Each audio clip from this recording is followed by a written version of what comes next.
Sabe, investir em negócios é, historicamente, um jogo de vencedor. As empresas crescem, geram valor, mas então por que a grande maioria das pessoas que investe acaba perdendo?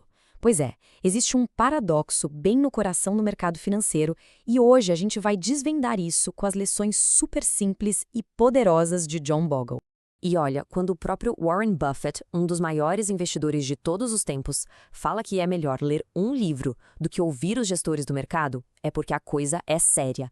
Então, é hora de prestar muita atenção. Vamos mergulhar fundo nessas ideias e ver como elas podem mudar o jeito que a gente pensa sobre dinheiro. Ok, vamos direto ao ponto. A economia cresce, certo? As empresas geram lucro, o sistema como um todo cria riqueza. Com o tempo, investir deveria ser um jogo ganho para todo mundo. Então, qual é o problema? Por que tanta gente que investe acaba com um retorno menor do que o próprio mercado ofereceu? Onde é que está o furo? A resposta para isso está num paradoxo que transforma um jogo que deveria ser de vencedor em um jogo de perdedor para a maioria das pessoas. Pensa só o seguinte: para cada investidor que ganha do mercado, tem que ter outro que perde. É matemática pura, um jogo de soma zero. Mas isso é antes da gente descontar os custos.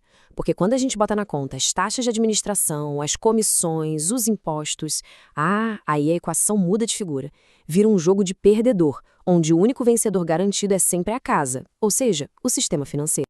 E para deixar esse conceito que é meio abstrato em algo bem concreto e fácil de entender, o Bogle conta uma parábola genial, a história da família Gottrocks. Imagina essa família, os Gottrocks. Eles eram donos de todas as ações de todas as empresas do país. E todo ano eles recebiam 100% de todos os lucros e dividendos que essas empresas geravam. A riqueza deles crescia junto com a economia. Era um cenário perfeito, né? Isso até que surgiram os auxiliares. Corretores, gestores, consultores, que chegaram para alguns dos primos e sussurraram: "Ei, eu posso te ajudar a ganhar uma fatia maior do bolo do que os outros." E a ideia, claro, era muito, muito tentadora.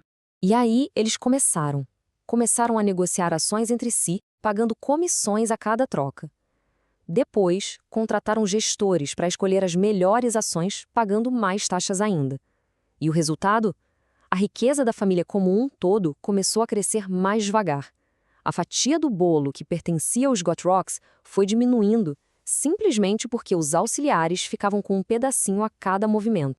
A moral da história é um conselho que vai contra absolutamente tudo que a indústria financeira prega. Para o grupo de investidores, o caminho para a riqueza não é faça alguma coisa, mas sim o exato oposto, não faça algo, apenas fique aí, parado.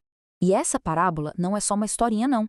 Ela é a representação de uma matemática implacável que afeta todo mundo que investe. A equação que de fato governa os investimentos é esta aqui. O retorno final é simplesmente o que o mercado rendeu, menos tudo que foi pago no caminho. É simples, é direto, é inegável. Cada real pago em custos é um real a menos no bolso. Agora, vamos olhar os dados que provam isso. Aqui a gente vê o poder devastador da tal tirania dos custos capitalizados. Dá uma olhada. A gente vê o crescimento de US$ 10.000 em 50 anos. A linha de cima é o retorno bruto do mercado. A de baixo é o que sobra depois de um custo anual de apenas 2%. A diferença é chocante. E no fim das contas, com o passar do tempo, a fatia do retorno que fica com o investidor diminui drasticamente. O tempo, que deveria ser o maior aliado, se torna um inimigo poderoso quando amplifica o efeito desses custos. E este é o resultado, preto no branco. Depois de 50 anos, com um custo anual de 2%, o investidor fica com apenas 39% do retorno que o mercado gerou. Pensa nisso por um segundo. Mais de 60% do ganho potencial foi simplesmente consumido pelos custos. Então, o ponto crucial é este. Quem investe assume 100% do risco. É o capital da pessoa que está em jogo. No entanto, o sistema de intermediação financeira, que não assume risco nenhum, pode acabar confiscando a maior parte da recompensa. É uma matemática brutal. Ok, se os custos são o grande vilão, como é que a gente luta contra eles? Bom, o primeiro passo é entender de onde vêm os retornos de verdade. E na prática, existem dois mercados acontecendo ao mesmo tempo. De um lado, a gente tem um mercado real. Esse é sobre os negócios em si, os lucros que as empresas geram e os dividendos que elas pagam. Isso é investimento. Do outro lado, tem o mercado de expectativas. Esse é sobre as emoções, o barulho do dia a dia, as tentativas de adivinhar o que os outros vão fazer. E isso é pura especulação. E essa imagem aqui ilustra isso de um jeito brilhante. Década após década, o retorno do investimento, a parte de cima, é estável e positivo. Enquanto isso, o retorno especulativo é caótico, sobe e desce sem padrão nenhum.